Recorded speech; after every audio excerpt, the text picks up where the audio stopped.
Aujourd'hui, je vous partage ma recette secrète de barla, cette délicieuse pâtisserie marocaine au goût unique de sésame et d'anis, croquante à l'extérieur et fondante à l'intérieur. C'est une recette simple, rapide et surtout inratable. Que ce soit pour l'Aïd, le goûter ou avec un bon thé à la menthe, la bala fait toujours sensation. Dans cette vidéo, je vous montre chaque étape avec tous mes petits conseils maison pour réussir une bala parfaite du premier coup. Ingrédients simples, astuces de famille, résultat garanti, ingrédients pour la bahla avec sésame et amandes, quantité pour environ 30 pièces selon la taille, 500 g de farine, 150 g de sucre glace, 105 ml d'huile neutre, tournesol ou arachide, 100 g de sésame grillé et légèrement moulu ou non selon goût, 100 g d'amandes concassées ou moulues grossièrement, un sachet de sucre vanillé ou un C à café d'extrait de vanille, un C à soupe d'anis moulu ou graines d'anis, un 2C.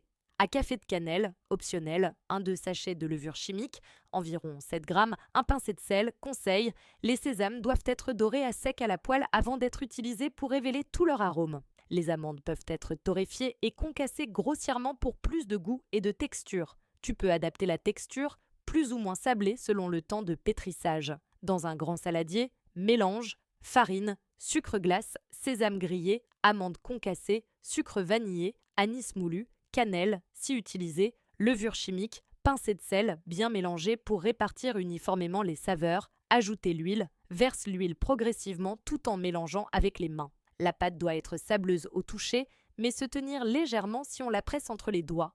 Pas besoin d'eau ni d'œuf.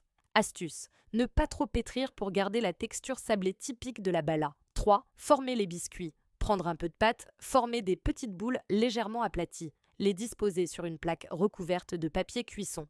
Tu peux tracer une petite croix dessus avec un couteau optionnel pour la déco. Cuisson, four préchauffé à 162, chaleur tournante. Cuisson 15 à 20 minutes. Les balas doivent rester claires, à peine dorées en dessous. Laisse-les refroidir complètement sur la plaque avant de les toucher. Elles durcissent en refroidissant.